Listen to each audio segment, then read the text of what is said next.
ದೇವರ ಪರಿಶುದ್ಧ ನಾಮಕ್ಕೆ ಸ್ತೋತ್ರವಾಗಲಿ. ಈ ದಿನದ ದೇವರ ವಾಕ್ಯ ಯೆಹೆಜ್ಕೇಲನು 18ನೇ ಅಧ್ಯಾಯ 9ನೇ ವಾಕ್ಯ. ನನ್ನ ನಿಯಮಗಳನ್ನು ಅನುಸರಿಸಿ ನನ್ನ ವಿಧಿಗಳನ್ನು ಕೈಕೊಂಡು ಸತ್ಯಪರನಾಗಿಯೇ ನಡೆದರೆ ಇಂಥವನು ಸದ್ಧರ್ಮಿಯಾಗಿರುವುದರಿಂದ ಬಾಳುವನು. ಇದು ಕರ್ತನಾದ ಯೆಹೋವನ ನುಡಿ. ಹೌದು ಪ್ರಿಯ ದೇವರ ಮಕ್ಕಳೇ, ಇವತ್ತಿನ ವಾಕ್ಯದಲ್ಲಿ ನಾವು ನೋಡುತ್ತಿದ್ದಾಗ ಇಲ್ಲಿ ದೇವರ ವಾಕ್ಯವು ಸ್ಪಷ್ಟವಾಗಿ ಬರೆಯಲ್ಪಟ್ಟಿದೆ. ನನ್ನ ನಿಯಮಗಳನ್ನು ಅನುಸರಿಸಿ ನನ್ನ ವಿಧಿಗಳನ್ನು ಕೈಕೊಂಡು ಸತ್ಯಪರನಾಗಿ ನಡೆದರೆ ಇಂಥವನು ಸದ್ಧರ್ಮಿಯಾಗಿರುವುದರಿಂದ ಬಾಳುವನು. ಇದು ಕರ್ತನಾದ ಯೆಹೋವನ ನುಡಿ. ಇದೇ ವಾಕ್ಯವನ್ನ ನಾವು ತಮಿಳಲ್ಲಿ ಗಮನಿಸುವಾಗ ದೇವರ ವಾಕ್ಯ ಈ ರೀತಿಯಲ್ಲಿ ಬರೆಯಲ್ಪಟ್ಟಿದೆ.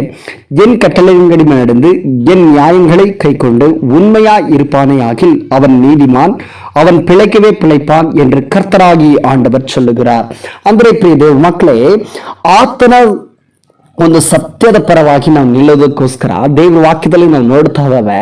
ನೋಡ್ರಿ, ನನ್ನ ನಿಯಮಗಳನ್ನು ಅನುಸರಿಸಿ ಅಂದ್ರೆ ದೇವರ ನಿಯಮಗಳು. ಎಂಥದ್ದು ದೇವರ ನಿಯಮಗಳು? ಮೊದಲನೇದಾಗಿ ನಾವು ನೋಡ್ತೇವೆ, ದೇವರ ನಿಯಮಗಳು ಅನೇಕ ನಿಯಮಗಳಿದ್ದಾವೆ. ದೇವರ ಆಜ್ಞೆಗಳನ್ನ ನಾವು ಕೈಕೊಂಡು ನಡೆಯಬೇಕಂತೆ.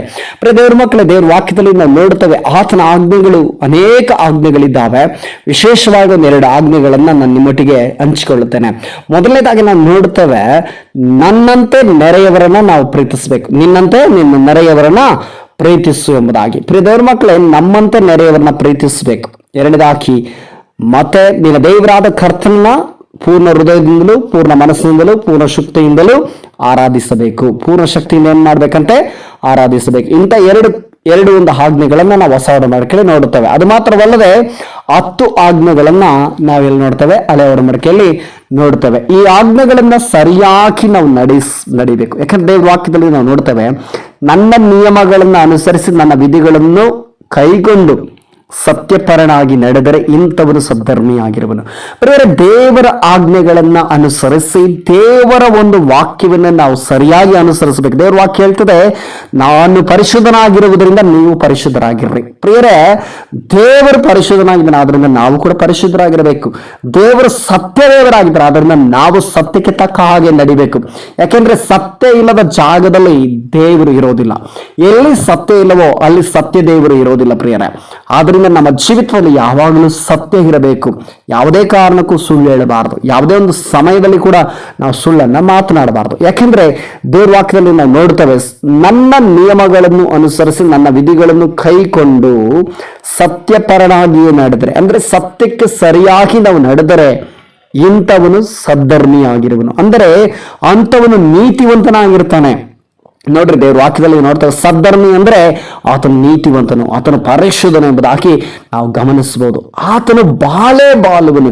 ನಾವು ಬದುಕಬೇಕಾದ್ರೆ ಮೊದಲನೇದಾಗಿ ನಮ್ಮ ಜೀವಿತದಲ್ಲಿ ನಾವು ಬಾಳಬೇಕಾದ್ರೆ, ನಮ್ಮ ಜೀವಿತದಲ್ಲಿ ನಾವು ಜೀವಿಸಬೇಕಾದ್ರೆ ಮೊದಲನೇದಾಗಿ ನಾವು ಮಾಡಬೇಕಾಗಿರೋ ಕಾರ್ಯ ಏನಂದ್ರೆ ಆತನ ನಿಯಮಗಳನ್ನ, ದೇವರ ನಿಯಮಗಳನ್ನ ಕೈಗೊಂಡು ನಡೆಯಬೇಕು. ಆತನ ವಿಧಿಗಳನ್ನ ಕೈಗೊಂಡು ಸತ್ಯಪರ ಆಗಿ ನಾವು ನಡೆಯಬೇಕು. ಪ್ರಿಯರ, ನಮ್ಮ ಜೀವಿತದಲ್ಲಿ ಯಾವ ಸಮಯದಲ್ಲೂ ಕೂಡ ದೇವರ ನಿಯಮಗಳನ್ನಾಗ್ಲಿ ದೇವರ ವಿಧಿಗಳನ್ನಾಗ್ಲಿ ಕೈ ಬಿಟ್ಟು ಬಿಡಬಾರದು.